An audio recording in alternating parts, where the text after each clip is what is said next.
TV Guide magazine is going to come out, introduce you to the panelists, and get the Q&A started. So let's roll the reel. I'm David Holder from TV Guide magazine, and welcome to the Gotham panel at Wondercon 2017. Alright, so that was kind of awesome, and much like the Lucifer panel right before this, we have been on a break. And it is time for Gotham to come back, and it's time for these guys to come out here and talk about what we're going to see. So let's bring out our panel. First, executive producer Danny Cannon.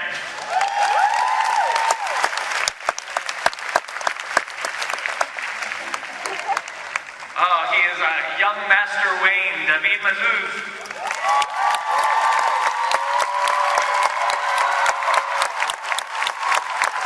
I guess she's our kitten woman at this point, Miss Camren Bicondova.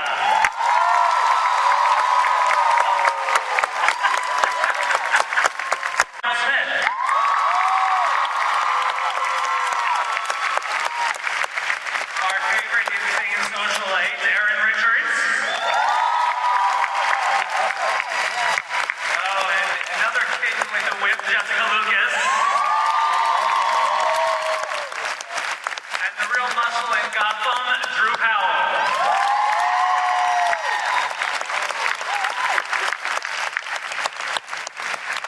Alright, so if you can tell, we have basically a rogues gallery of villains here today. And since this has been the Rise of the Villains era, though we see now that the heroes are going to rise soon, Danny, how do you feel the show has evolved since season 1? Oh my God, I just think we started really rising to the talent of our cast, and it opened up many, many, many doors that they're like the Russian dolls. There's even better actor inside that one. You open that up, another better actor inside that one.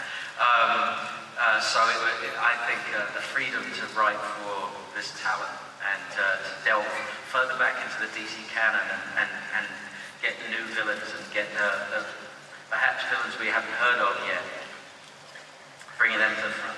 Okay, so that was another question, was how is it now in regards to working with DC Comics as far as going to them and saying like, hey, look what's available? Oh, well, if they're not making a movie about them right then, right, we're pretty good.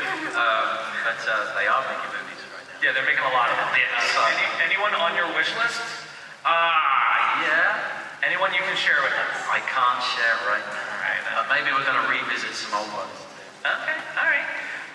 You've worked on a lot of police procedurals, and season 1 was very procedural driven. And then in season 2, we kind of loosened that up, and really, I feel like the show really embraced the madness of Mad City.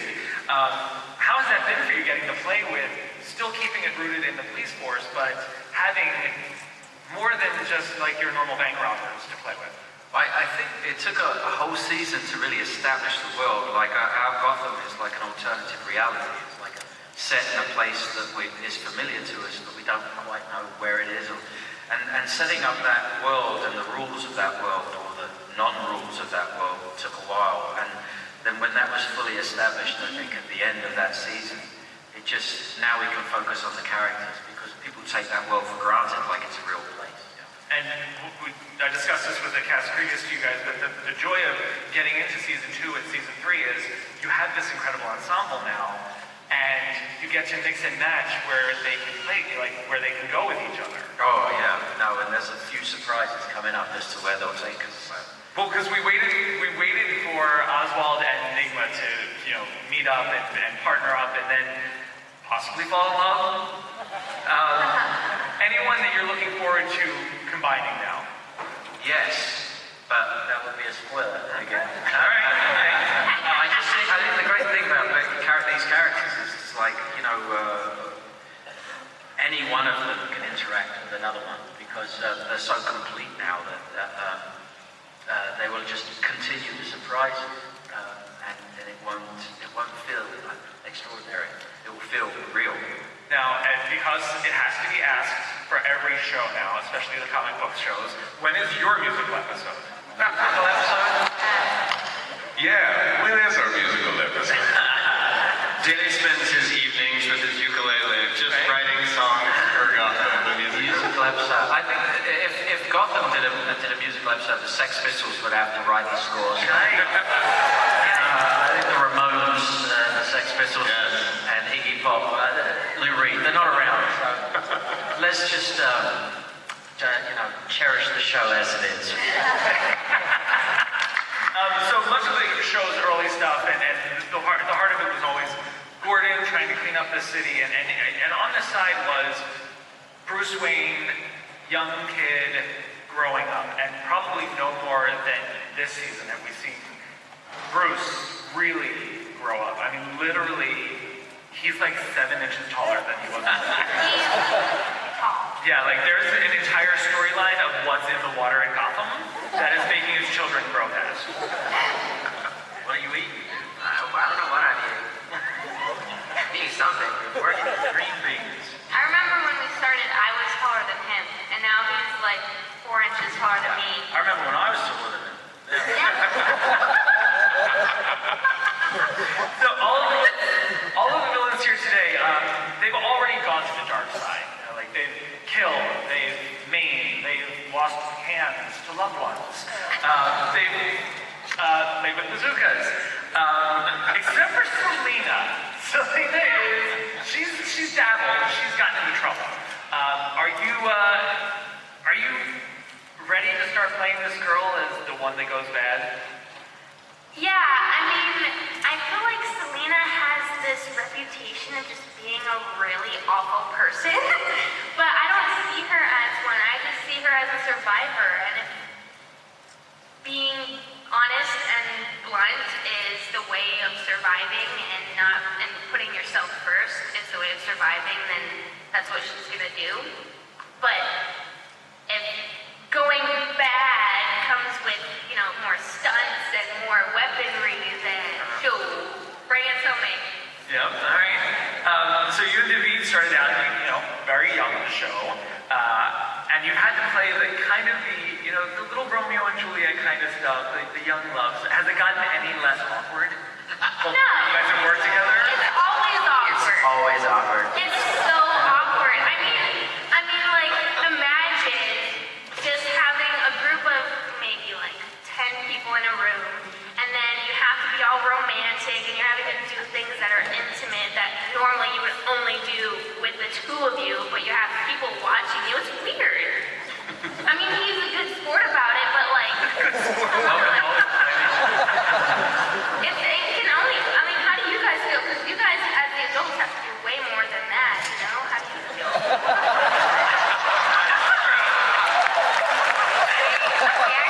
We have something written here that says, please be aware that many members of your audience may be 10 years old, so I think we shouldn't answer that question. I'm talking about not what you do, but I don't know, I was trying to throw it. No, it's weird all the time. But it's weird in real life too, Cam.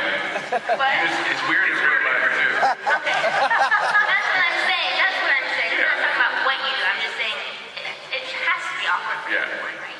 Okay. Sorry.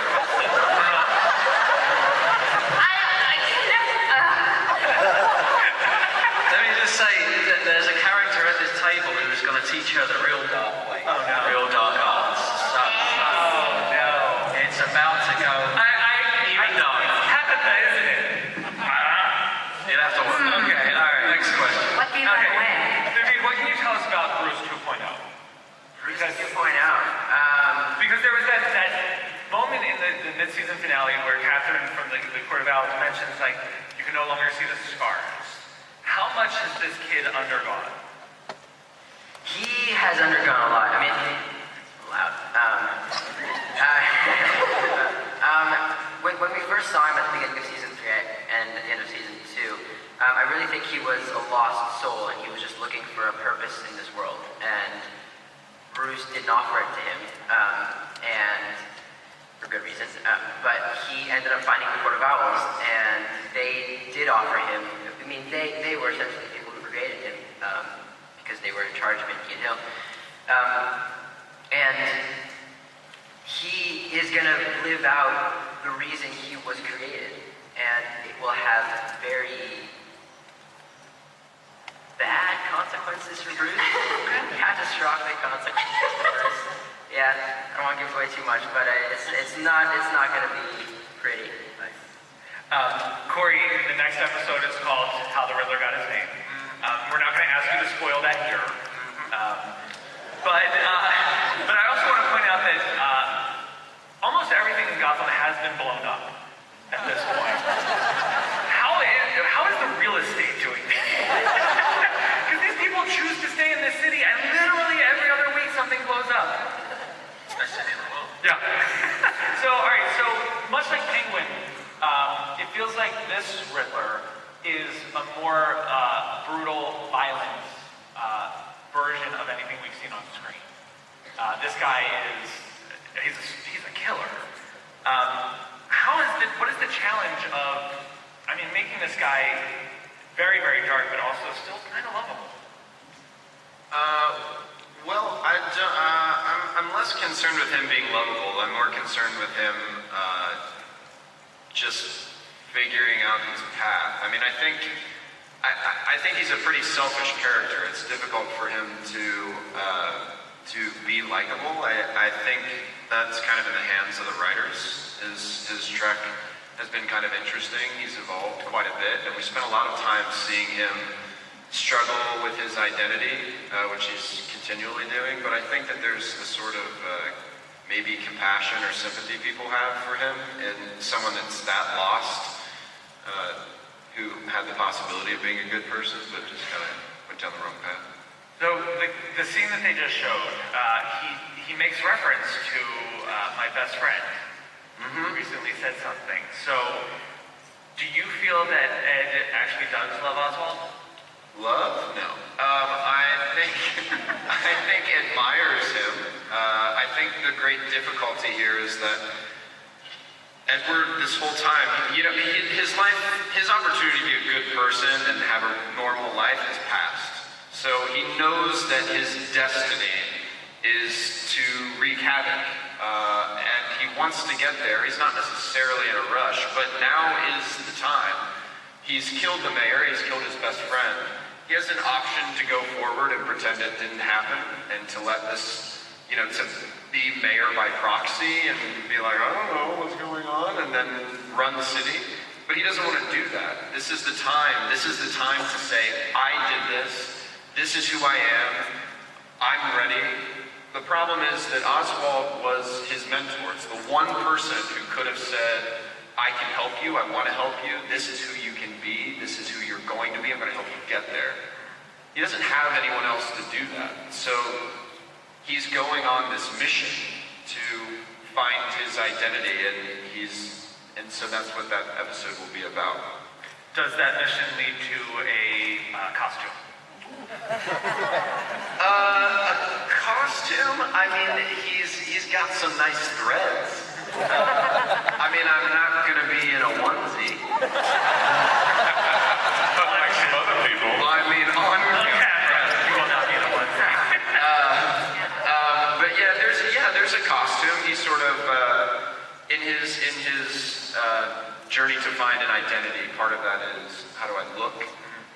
And in the future, where we're going is he's now got to figure out what that means. Like, he'll call himself the Riddler, but he doesn't know how to behave like the Riddler, what the Riddler's going to do necessarily, or how he walks into a room or communicates or tells his riddles. So that's what's in the future. All right. Okay. Now, Erin, my dear batshit babs, I am obsessed. I've been obsessed with Barbara since season 1. Because it was always that, what's going on with this girl? She's got more going on than just, I think at the time she worked at an art gallery, and she had, really big bouffant hair. And now, I feel like the show really went into overdrive when Babs tapped into her dark side, when she just went full on. How has that been for you, kind of knowing that this woman previously, was mild-mannered?